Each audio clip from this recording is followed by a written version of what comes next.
Hi, my name is Kevin Oriana, and my project is regarding FIFA. FIFA, the International Federation of Association Football, was formed in 1904 to organize and promote international football, or commonly referred to in America as soccer.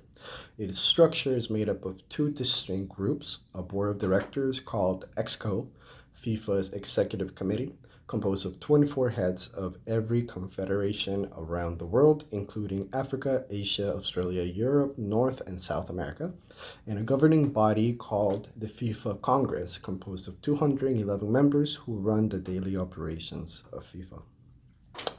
Over the decades following its creation, FIFA has become the single most powerful soccer agency and rivals only the Olympics as the most powerful sports organization in the world.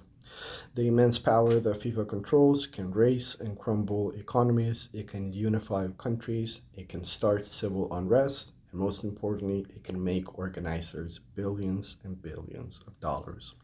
With so much money at stake, corruption has become a huge issue. It has tainted the sport of soccer. The allegations of corruptions are centered behind FIFA's greatest marketing tool, the World Cup. The World Cup is the single biggest sporting event in the world. It captures billions and billions of viewers and generates an ungodly amount of wealth, not only for the host nation, but for FIFA itself. A nation's ability to host the FIFA World Cup provides a world stage for a country.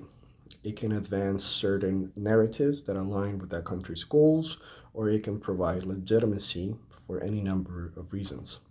The impact that FIFA has on the world is quite large, much greater than any government can ever really hope to obtain, or at least any number of governments can ever hope to obtain.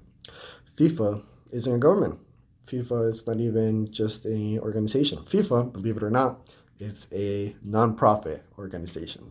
A nonprofit organization with $6.4 billion in revenue.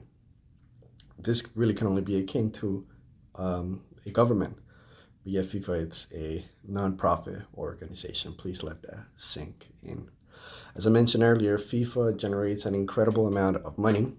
If you ask FIFA, that money is put back into the sports itself. It promotes soccer in underdeveloped areas of the world. It moves the sport forward. However, after much investigation from several different governmental bodies, it was discovered that much of that money is pocketed by officials in exchange to have their vote for hosting the World Cup in specific countries. In the early 90s, the shift there was a shift that moved the power of the vote from the Congress to EXCO.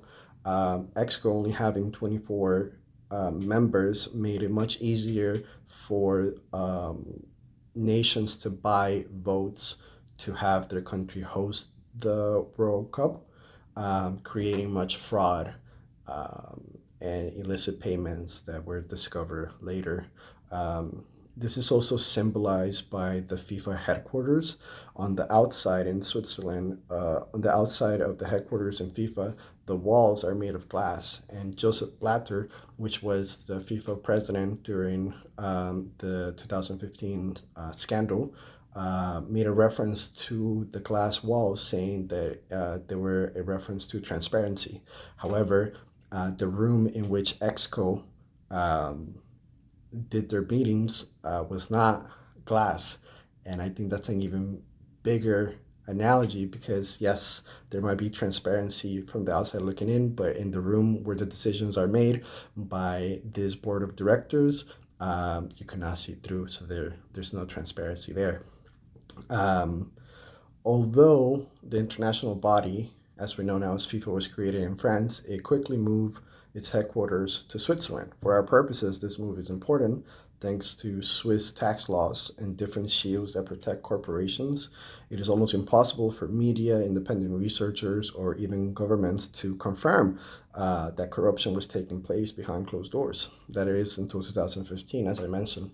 In 2015, after decades of investigations, tips, and failed attempts, the FBI infiltrated FIFA's headquarters and discovered Decades of fraud and illicit payments made to members. In 2015, the DOJ disclosed a 47-count indictment, 167 pages, charging FIFA executives with having received $150 million worth in bribes. Surely, to any other organization, nonprofit, this would have been the end of them. But FIFA, in a way similar to banks, suffers from, or rather, is privileged to be too big to fail and have that moniker attached to their name, regardless of how many illicit payments are made, how many arrests are. In how many countries they've messed with, FIFA will continue to prosper under the guise of being a household name. And ultimately, who is FIFA responsible to? At the end of the day, the people that took those bribes are kind of removed hush hush under the table, and new people come in. Um, but they are not. Who's to say that they're not going to commit those same offenses if nobody's really watching this nonprofit? If you ever want to talk about soccer, please let me know, and I'll be more than happy to. Thank you.